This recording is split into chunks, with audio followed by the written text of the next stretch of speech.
স্ত্রীর জীবন। সংসার হয়ে গেলে একটা মেয়ে সবথেকে কি হারায় জানেন? যত্ন। কেউ তাকে ভাত বেড়ে দেবে সেই যত্ন, কেউ তার কথা শুনবে সেই যত্ন, প্রচণ্ড ক্লান্তিতে কেউ তাকে একটু ছুটিতে রাখবে সেই যত্ন।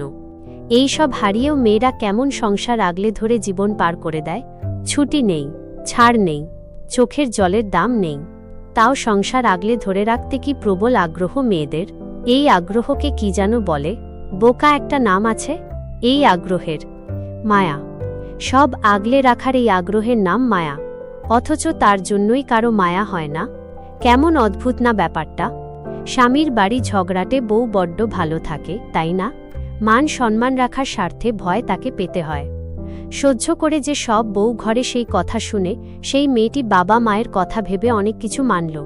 স্বামীর হাত ধরে যে মেয়েটি বাবার বাড়ি ছাড়ল, সেই মেয়েটি ভালোবাসা পেলে কি নাই করতে পারত। মন খারাপের কারণ না জানার কারণে সবার মাঝে থেকেও নিজেকে অসহায় লাগে।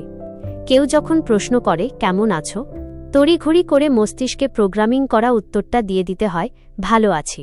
কারণ ভালো নেই বলার পর যে পাল্টা প্রশ্নটা আসবে কেন, সেই প্রশ্নের উত্তর দেবার সাহস থাকে না। মাঝে মাঝে নিজেকে গুটিয়ে নিতে ইচ্ছে করে, কোনো মানুষকেই কিছু বলতে ইচ্ছে হয় না। কেমন একটা অদ্ভুত ব্যাপার, বলতে না পারা, বোঝাতে না পারার যন্ত্রণা অনেক বেশি। একেই বলে স্ত্রীর চরিত্র।